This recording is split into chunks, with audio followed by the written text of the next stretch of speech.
اور اس کی آیات کو جھٹلائے جو رسول صلی اللہ علیہ وسلم لے کر آئے ہیں۔ ظالموں سے مراد مشرک ہیں جو گمان رکھتے ہیں کہ بت اللہ تعالیٰ کے ہاں ان کے سفارشی ہوں گے، اس وجہ سے ان کی عبادت کرتے ہیں۔ ابو موسیٰ اشعری رضی اللہ تعالیٰ عنہ نے بیان کیا کہ نبی صلی اللہ علیہ وسلم نے فرمایا، تکلیف دہ بات سن کر اللہ تعالیٰ سے زیادہ صبر کرنے والا کوئی نہیں ہے۔ مشرک کہتے ہیں کہ اللہ تعالیٰ اولاد رکھتا ہے اور وہ پھر بھی انہیں معاف کرتا ہے اور انہیں روزی دیتا ہے۔ صحیح بخاری 7378۔ انہ لا یفلح الظالمون، یقیناً ظالم کامیاب نہیں ہوتے۔ توحید اور اسلام سے دشمنی رکھنے والے ظالم ہیں اور اللہ تعالیٰ سے کبھی نجات نہیں پائیں گے۔ شرک کرنے والے ظالم ہیں، اس لیے وہ کبھی فلاح نہیں پا سکتے۔ اللہ تعالیٰ کی بڑائی کے مقام پر کسی اور کو فائز کر کے اپنی زندگی، اپنی قوتیں، اپنا وقت اور اپنا مال اللہ تعالیٰ کے سوا دوسری ہستیوں کی عقیدت میں نچھاور کرنا، اور اس کا نتیجہ ہلاکت کے سوا کچھ نہیں ہے۔ نہ وہ وقت کام آئے گا، نہ صلاحیتیں، نہ مال، کیونکہ اللہ تعالیٰ کے سوا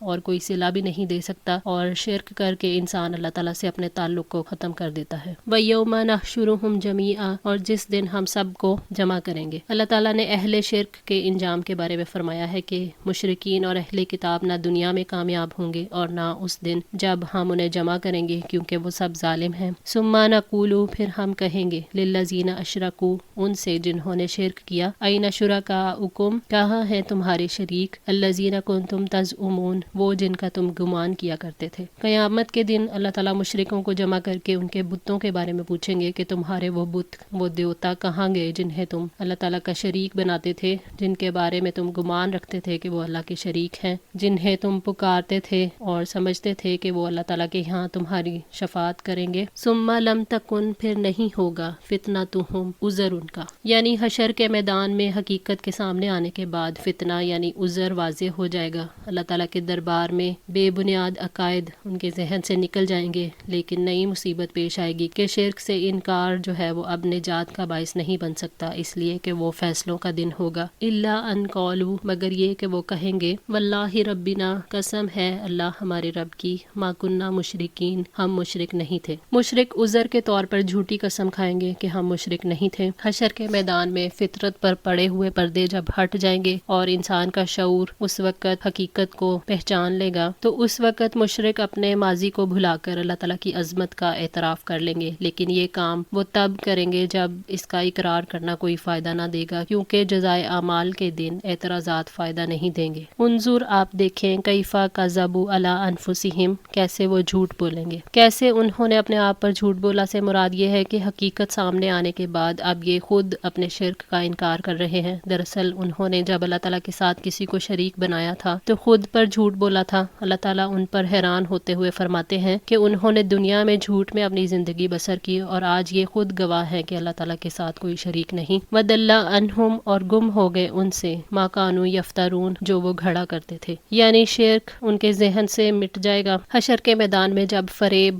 کا پردہ ہٹ جائے گا اور فطرت واضح ہو جائے گی تو تب مشرک کی آزمائش بھی دور ہو جائے گی، ان کے اندر سے شرک اور جھوٹے عقیدے نکل جائیں گے تو ماضی کا وہ احساس نہیں کر سکیں گے۔ دنیا میں جو عقیدے گھڑے ہوئے تھے اب وہ سب ایسے گم ہو جائیں گے کہ جیسے وہ تھے ہی نہیں۔ وَمِنْهُمْ، اور ان میں سے کوئی ہے، مَن يَسْتَمِعُ إِلَيْكَ، جو آپ کی طرف کان لگاتے ہیں، یعنی ان میں سے ایسے لوگ بھی ہیں جو بعض اوقات سننے پر آمادہ ہو جاتے ہیں مگر وہ اس سننے سے فائدہ نہیں اٹھا سکتے، کیونکہ نہ ان کا ارادہ ہوتا ہے حق کی پیروی کرنے کا اور نہ اس کے مطابق عمل کرنے کا۔ تو جب مشرک جب بھی قرآن سنے تو ان کے دل اسے یاد نہیں رکھتے، نہ وہ احکامات کے رازوں کو سمجھتے ہیں، اس لیے کہ نہ وہ اس حق کو پہچانتے ہیں، نہ اس پر ایمان رکھتے ہیں۔ وَجَعَلْنَا عَلَىٰ قُلُوبِهِمْ أَكِنَّةً، اور ہم نے ان کے دلوں پر پردے ڈال دیے ہیں، أَن يَفْقَهُوهُ، کہ وہ اس کو سمجھیں، وَفِي آذَانِهِمْ وَقْرًا، اور ان کے کانوں میں بوجھ ہے۔ حافظ ابن کثیر لکھتے ہیں کہ بعض لوگ نبی صلی اللہ علیہ وسلم کی قرأت سننے آتے ہیں اور پوری توجہ سے سنتے بھی ہیں، لیکن اس سے ان کے پلے کچھ نہیں پڑتا، جیسے خالی ہاتھ آتے ہیں ویسے ہی چلے جاتے ہیں، کیونکہ اللہ تعالیٰ نے ان کے دلوں پر پردے ڈال دیے ہیں۔ قرآن ان کے دلوں میں اترتا ہی نہیں،